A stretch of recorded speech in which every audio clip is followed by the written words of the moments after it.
occidentale. Deux remarques sur le discours humaniste que vous venez de tenir. D'abord, vous mêlez des choses exactes avec des erreurs.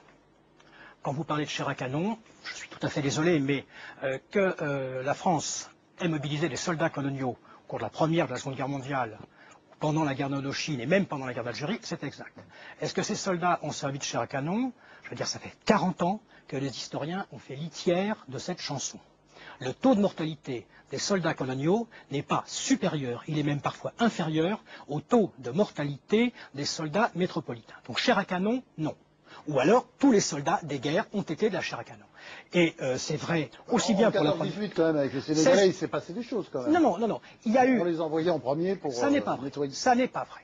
Je veux dire, je renvoie à la très belle thèse de Marc Michel qui s'appelle L'appel à l'Afrique, les soldats africains dans la Première Guerre mondiale. Marc Michel a parfaitement établi qu'il n'y avait pas une surmortalité des soldats coloniaux. Et c'est la même chose, le film Indigène a permis de le préciser, c'est la même chose pour la Seconde Guerre mondiale. Le taux de mortalité des soldats noirs africains est de 5% entre 1943 et mai 1945. Il est de 5% pour les tirailleurs maghrébins, ou les Gouniers, etc. Il est de 5,8% pour le total de l'armée française et il est de un peu plus de 8% pour les Français d'Afrique du Nord, ce qu'on appellerait aujourd'hui les pieds noirs. Donc le mot chair à canon, c'est encore une fois une idéologie totalement victimaire. Deuxièmement, monsieur le ministre, si vous me permettez, quand vous dites la mesquinerie au moment des négociations de l'OMC, je vous invite à réfléchir à un chiffre.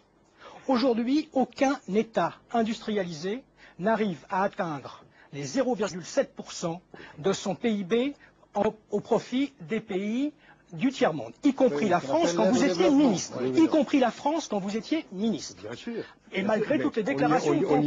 Comme vous savez, on y inclut les Antilles et les possessions actuelles de l'outre-mer. La France, du temps de l'Empire colonial, accordait 2,10% de son PIB à l'aide au développement de ses colonies. Donc 3 fois plus, à l'époque, que ce qu'on est incapable de fournir aujourd'hui à l'aide aux pays développés. Donc il faut faire attention, la colonisation n'est pas uniquement, je ne dis pas que ça peut l'être, mais n'est pas uniquement un égoïsme effréné et un appât du gain.